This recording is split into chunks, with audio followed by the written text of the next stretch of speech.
Okey, baju raya dah siap? Belum lagi. Lelaki biasalah. Kenapa? 3 hari sebelum baru kita cari. Ayo, sampai mesti kena Lagi songkit. dah belum juga. Tapi tak apa. Kalau bagi anda juga yang di luar sana belum lagi mendapat idea macam Dini ni, jom sama-sama kita perkenalkan tetamu untuk kita bercakap tentang memperkasa kesenian warisan songket. Tenunan songket bersulam mutiara, warisan lama dibugar semula. Sudikah Puan mula bicara? Madah bicara buat semua kepada Puan Zahalina Abdul Rahman. Lain macam ni. Pemilik mereka fashion Bahari Asyik. Terima kasih Puan Zahalina kerana sudi bersama dengan kami. Kak Lina lebih mesra. Ya, lebih mesra kan Kak Lina. Okay. Baik. Ini satu usaha yang saya kira harus untuk dicari dan dikekalkan, apatah lagi ianya melibatkan industri fashion tanah air negara. Ada individu di sini memartabatkan satu warisan yang tidak boleh untuk kita ketikaikan. Itu adalah warisan turun-temurun kita yang perlu untuk kita angkat. Sebelum saya bercakap lebih lanjut berkaitan tentang songket itu sendiri, mungkin di awal ini nak bercerita dulu tentang inspirasi penjenamaan Bahari Asyik ini. Bagaimana ia tercetus dan bagaimana ia dimulakan? Okey, terlebih dahulu Assalamualaikum selamat puasa. Okey, tercetusnya Bahari Asyik ini memang panjang cerita dia. Okey, bermula daripada tahun 2007. Okey. Ya, I mula dengan pembabitan selling the fabric, ya, dengan mula-mula dengan selling fabric dulu. Okey. So, selepas itu saya mengorak langkah daripada jualan daripada kios ke kios, rumah ke rumah, dan kita mengorak langkah. Kita ada satu kedai dan daripada situ saya fikir macam mana nak jenamakan kedai saya. Sebab saya memang suka klasik, memang suka berpakaian dulu-dulu. Ya. Okey, daripada situ saya menitik beratkan, saya fikirkan macam mana saya nak market saya punya fabric tersebut, dan kita dapat hala tuju kita iaitu Bahari Asyik, meaning warisan lama yang ditinggalkan, dan asyik itu adalah pesona ataupun pegun, asyik pesona, ya. So maknanya daripada saya rumuskan keseluruhannya jadi warisan lama yang mengasyikkan ataupun jatuh cinta pada warisan bangsa. So itulah Bahari Asyik. Daripada situ kita orak langkah lagi segala apa yang kita jualkan di butik mengikut hala tuju nama Bahari Asyik. Okay. So kalau kita lihat pada konsep dan juga apa yang diutamakan oleh Bahari Asyik ini bagaimana? Okey, Bahari Asyik ni totally, ya, keseluruhannya memang mengenengahkan sama ada dari segi fabric ataupun baju-baju, busana, semuanya tradisional. Cuma fabric tu kita ada fabric yang kita olahkan fabric tu daripada motif-motif lama kepada jadikan new breath, new presentation, ya, daripada yang lama. Contoh, ya, kalau macam songket, saya akan ambil motif-motif lama dan kita akan kembalikan, kita akan buat balik untuk diperkenalkan kepada public. Ya, kalau baju-baju pula memang saya ambil baju-baju tuk-tuk kita dulu, atau kita gubah sikit, tengok macam mana adaptasi nak reach the new public. Nak reach market sekarang, ya, anak-anak muda sekarang. Okey, berdepan dengan kita nak memastikan supaya ada nafas baru dalam industri fashion, khususnya membawa elemen-elemen tradisional seperti ini. Bagaimana di peringkat Bahari Asyik menilai dan juga mengadunkan sesuatu perkara yang baru tetapi masih lagi mengekalkan elemen-elemen tradisi itu. Sebagai contoh dalam konteks songket sendiri, sudah ada satu nilai estetika yang cukup panjang dan lama. Bagaimana ianya diadun dalam industri ini? Okey, kalau macam songket tu memang kita tahu there is satu fabric yang sangat istimewa, ya, di mata semua, Jadi cuma satulah, songket ni dia a bit expensive, mahal sedikit disebabkan pembuatannya adalah menggunakan tangan, menggunakan tukang penyongket pun orang lama. Jadi kita tak ada new generation yang boleh kita ketengahkan untuk dapatkan songket yang production yang meluas, ya. Jadi dengan itu, okey, dengan itu saya rasa ramai di luar sana dah buat. Cuma cuma kita menjadi salah seorang aktivis yang membuat songket. Tapi saya buat dengan secara mesin, ya. Bila buat secara mesin, kita tak panggil songket lagi. Kita panggil jacket. Songket kalau menggunakan bahan teknologi baru, kita namakan jacket. So saya membuat jacket songket ini di luar, memandangkan kita tidak ada tidak mempunyai aset-aset tertentu, contoh pekerja dan mesin-mesin dia tak ada. Jadi saya membuat di luar, iaitu di Pakistan, dan membawa motif kita, motif lokal, motif Melayu di sana, dan kita olahkan menggunakan teknologi jaket tersebutlah. Jadi di situ saya membawa ke Malaysia dan kita introduce pada public. This is a songket, walaupun there is jacket, tapi at least kita ada bunga-bunga Melayu atau motif-motif Melayu yang kita perkenalkan kepada public, especially the new generation yang dia tak tahu bahawa adanya bunga pecah empat, adanya bunga pucuk rebung, adanya cermai dan sebagainya. Jadi itulah tugas saya untuk reach the public dengan kos yang agak reasonable. Okey, dan bercakap tentang itu, bagaimana kita sebenarnya nak memastikan kelestarian songket itu sentiasa akan ada supaya generasi muda akan terus kenal. Ya, itu soalan yang berat sikit lah tu. Sebab macam untuk mengekalkan kelestarian tu banyak partner yang akan involve, ya. Contohnya dari segi pendidikan, formal dan tak formal, ya. Tak formal daripada keluarga. Formal pula daripada peringkat pendidikan, daripada kindergarten, daripada sekolah rendah, sekolah menengah dan peringkat pengajian tinggi, ya. So itu semua kalau di peringkat keluarga, kita tahu bahawasanya family, orang sekeliling kita. Mungkin anak-anak kita tengok kita pakai. Dari situ dia dah terdedah. Kain apa ni, kan?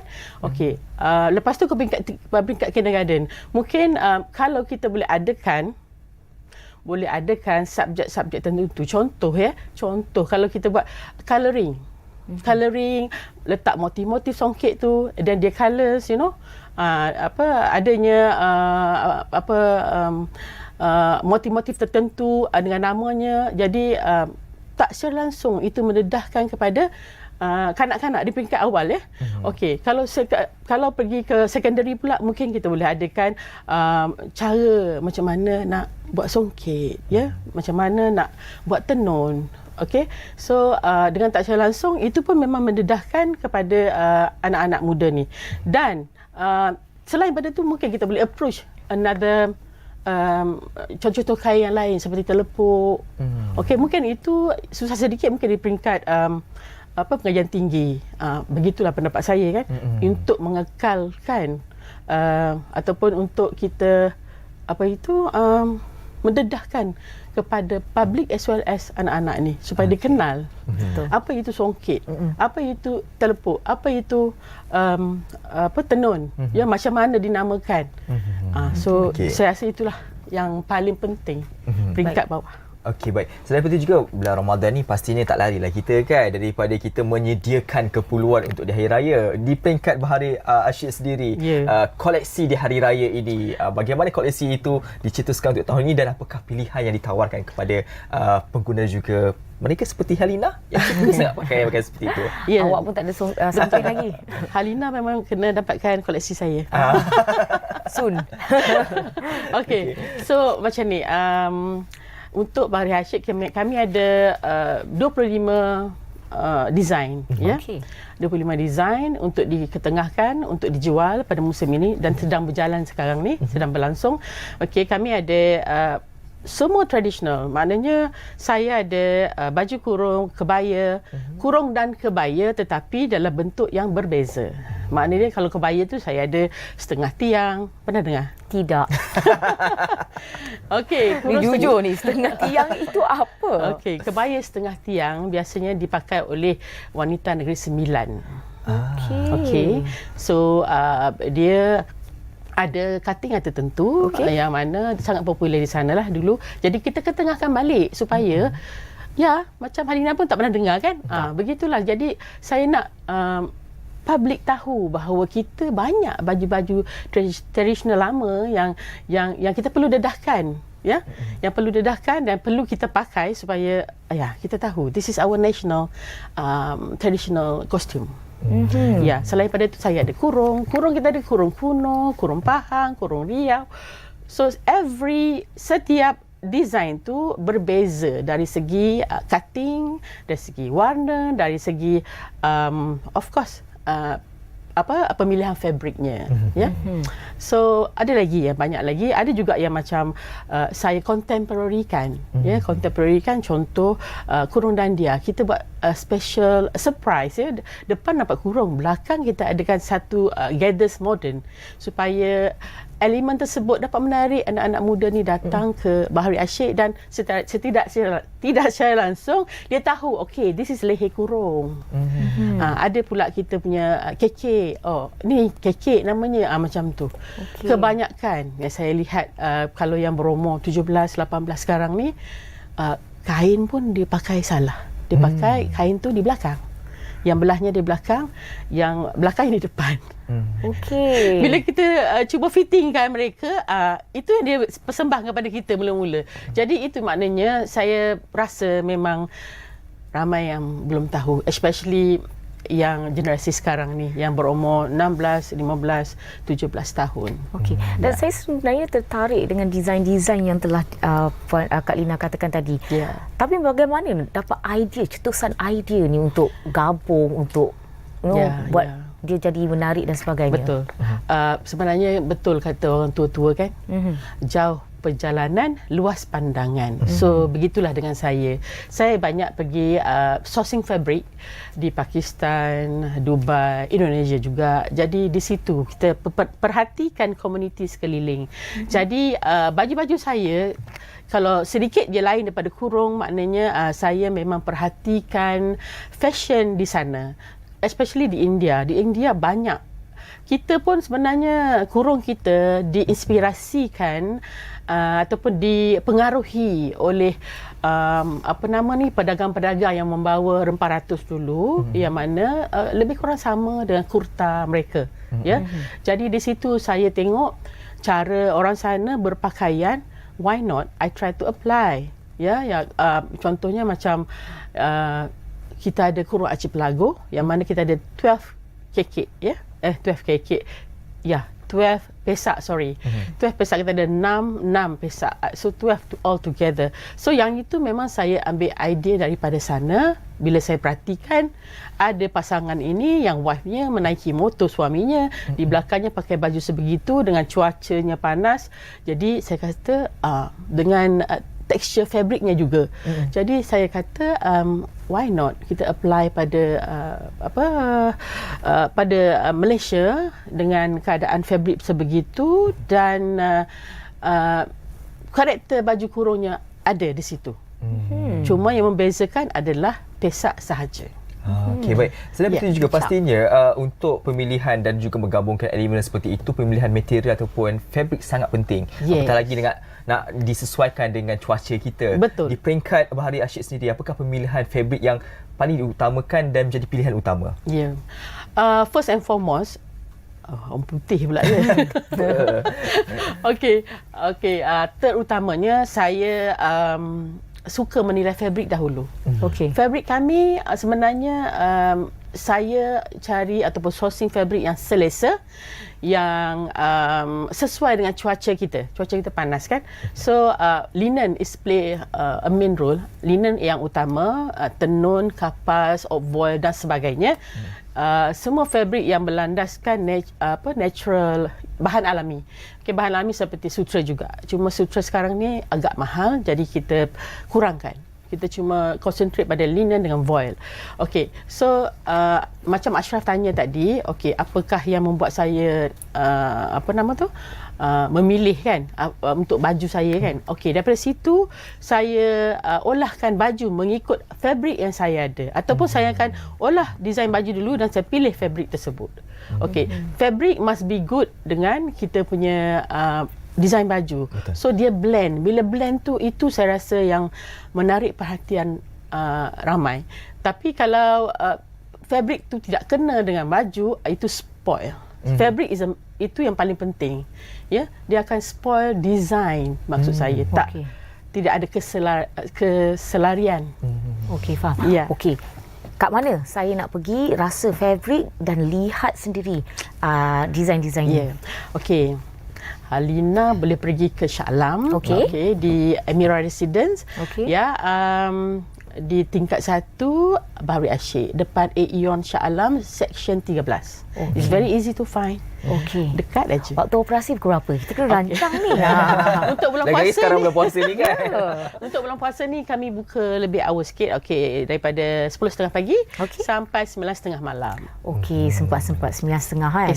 Baik. Untuk koleksi di bawah Bahari Asyik, adakah ianya hanya kepada wanita saja ataupun juga kepada lelaki? Ya, maklumlah kadang-kadang datang sekali kan, isteri tu dia terus konflikkan sekali untuk suami kan. Betul. Okey, untuk sementara ini, untuk buat masa ini, saya hanya fokus pada wanita. Tetapi fabric memang kita open kepada lelaki dan wanita. So Ashraf boleh datang anytime. Okey. Salah satu perkara saya minta tips sikit lah kan, berkaitan dengan songket ni.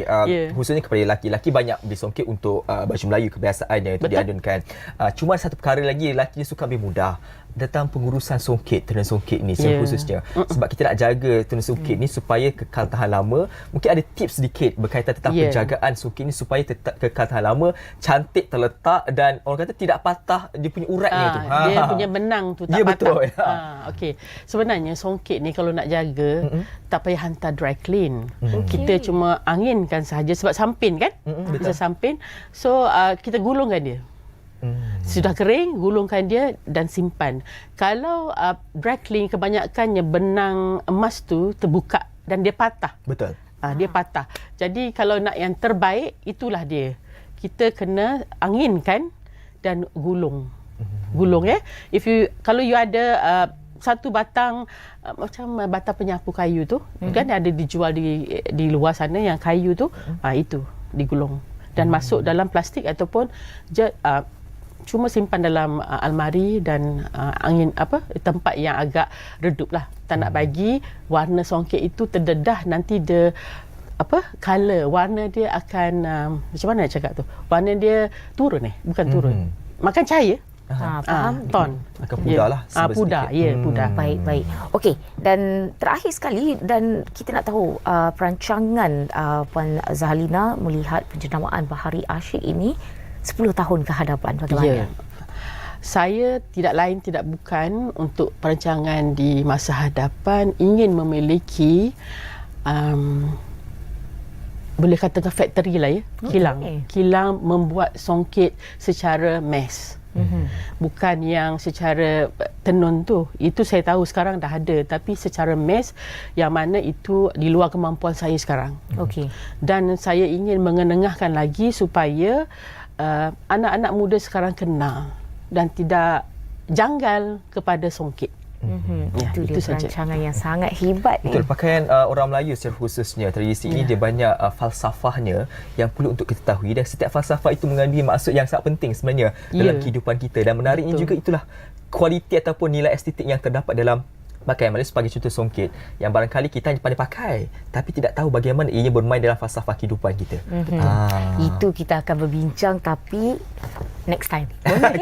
Puan Zahalina datang. Boleh. Baik, terima kasih Puan Zahalina atas perkongsian itu tadi, dan kita nak berehat seketika, kembali selepas ini.